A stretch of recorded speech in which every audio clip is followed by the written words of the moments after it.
Good evening and welcome to the channel's studios here in London with your international news around the world in 5.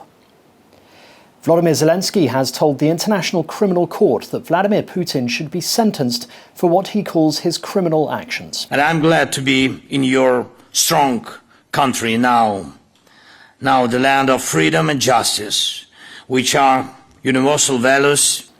Speaking in English at The Hague, Ukraine's president called for the establishment of a war tribunal to hold Russia to account for alleged war crimes. We all want to see different Vladimir here, the one who deserves to be sentenced for these criminal actions right here in the capital of the international law.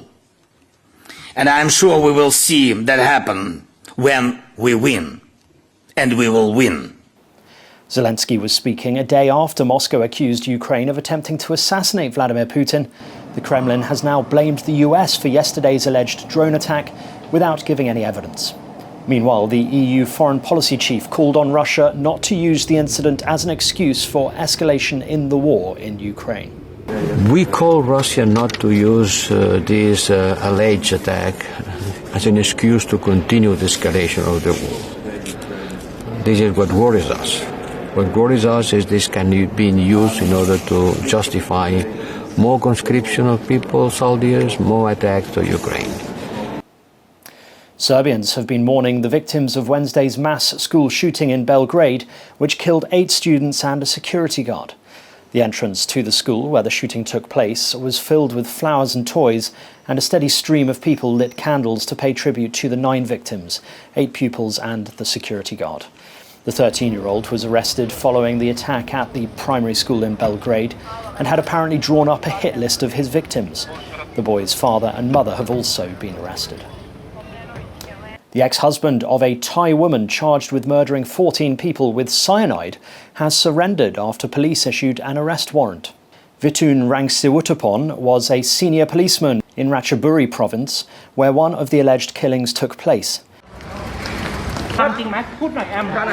His ex-wife, Sarah Rangsiwutapon, was arrested in Bangkok last week in a suspected serial killer case that has gripped the country.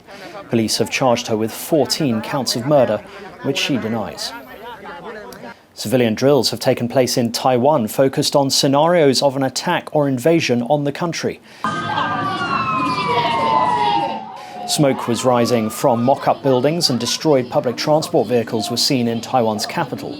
This year's drills have been modified to prepare emergency services and citizens for an assault by Taiwan's neighbour China.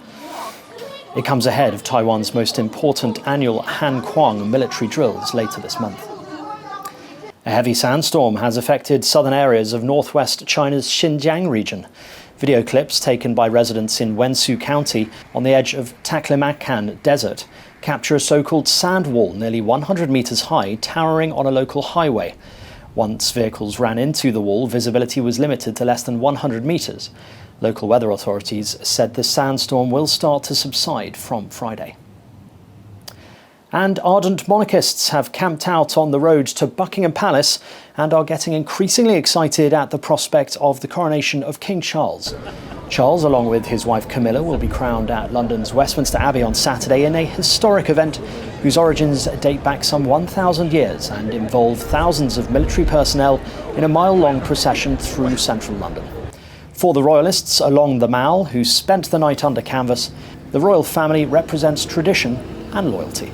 It's like an extended family in a way to me. And I write to the royals sometimes and some of them actually respond. I'm from Staffordshire. I'm from South Staffordshire. I've travelled all the way. Considering I've got severe heart failure, I've come all the way, I'm retired. And I wouldn't have missed this for the world. I just would not have missed it. Being at home watching it on TV is not like being here in real life. And that's your international news around the world in 5. Now back to the channel's studios in Lagos.